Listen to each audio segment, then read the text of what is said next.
Hey, what's up you guys? It's Dorothy and welcome back to my channel. In today's video, we're going to go into the next part of Crank by Ellen Hopkins. We are getting so close to the end of this book and we are going through it like a machine, and I'm so proud of us for it, and let's keep on reading. This video may contain sensitive topics and foul language. If you do not wish to continue, please click off of the video now. You have been warned. Powerful words, strong enough to latch onto me, bear the weight and lift me, induce buoyancy, float me in a brilliant blue sky above the reach of personal demons, so peaceful in the canopy beyond distress and self-incrimination. I wanted to stay there forever. Impossible, of course. Chase drove away, and almost immediately fantasy dissolved like sugar stirred into salt water as the real world clamped down around me, slammed me back down to earth. I tried to beat Mom inside, but she was right on my heels, so I went through the door. Who is that boy who just left? Busted. I had to tell her something, so I said a friend. What kind of friend? My best friend, I wanted to say. My only friend. I just stared. I asked you a question. Okay, I tell her what she didn't want to hear. Chase is my boyfriend. Boyfriend? He's hardly your type. Anger bubbled. I gritted my teeth. I don't have a type, Mother. Well, at least someone good looking. Like Chase wasn't, she meant. And you mean like Brendan? Exactly what happened to Brendan? I was prepared. We didn't really hit it off. Understand, huh? But he was so nice, so polite. I tried to bite my tongue. Didn't work. He wasn't so nice, Mom. What do you mean? He was, I paused, all over me. She looked at me without sympathy. Why didn't you tell me before?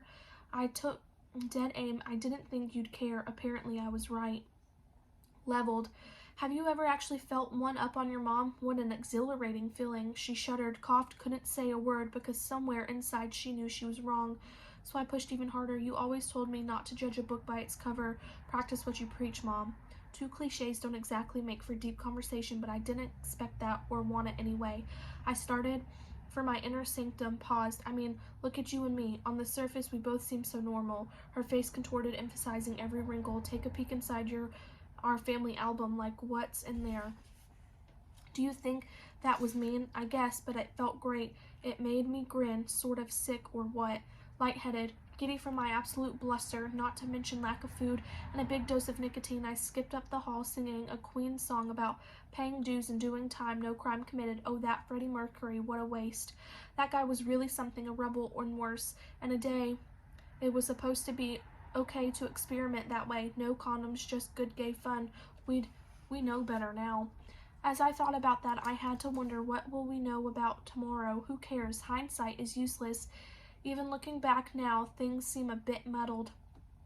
Northern Nevada autumns are filled with weeds, toxic high allergen garden killers, tumbleweed, rabbit brush, Russian white top.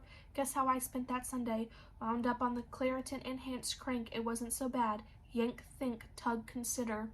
I would put Adam's letter in the mail, water soak in, watch Mom and Scott drive away, bribe Jake to help. I would never tell another soul about Brendan, direct Jake to dump the wheelbarrow, yank, think, tug, consider. I would make love with Chase very soon, start to come down, disappear for a toot, notice my stash was 2 snorts away from gone. I would make a cash withdrawal the next day, help Jake finish up, send him to 7-Eleven for Coke and chips. I would call Chase while he was gone. No answer, no sweat.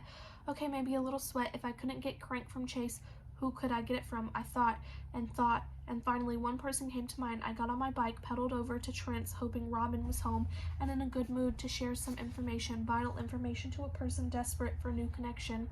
Timing is everything. Mine was impeccable that day. Robin answered the door, quite noticeably strung. Oh, hi, Trent's not home. He went into town with Mom. Cool, I wanted to see you. Can I come in?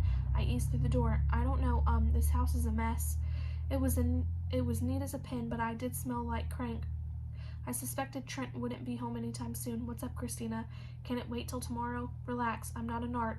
I reached into my pocket for the simulated bindle. Robin's pupils went all the way black. I thought you'd lost some weight. It's better than the Atkins diet, huh? It's a hell of a lot more fun. We laughed and I offered to share the last of my stash. Have a mirror? Don't tell me you're still snorting. Have you ever tried smoking it? She was the first to even suggest it. Robin, the Reno High cheerleader, proceeded to show me a whole new way to get down with the monster.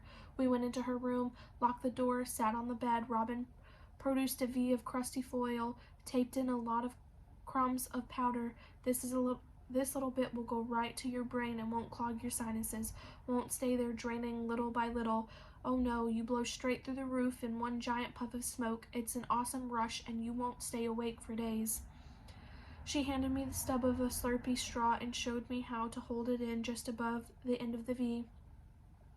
When it starts to smoke, suck fast, hold it in as long as you can. Robin held a match just below the yellow powder. It brown, bubbled, smoked. A waft traveled up the V. Here it comes, don't let it get away. Oh God, that smells good.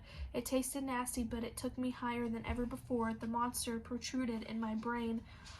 My turn. Don't hold the match too close to the foil. Crank can burn. In seconds, Robin was flying, instant bonding. She didn't even blink when I asked if she could score. You've got the money. I can get the crank for a small finder's fee, of course. I accepted no less. We planned to meet up the next day. I went home feeling better than I had in a long time. She forgot to mention a couple of rather important things, like how if you exercised, riding my bike home, for instance, your lungs fought to hold air. I huffed and puffed all the way home. Like how when you came down, I had to eventually. Your head screamed with pain and your body broke out in panicky sweat. Like how your brother's teasing, irritating at the best of times would set you way off, make you jump off the deep end. Like how parental concern, inquiring minds wanted to know, might suffocate you, might confuse you, might make you yell, just leave me the fuck alone. I'm going to leave it off right there. I will see you guys in the next video. Bye.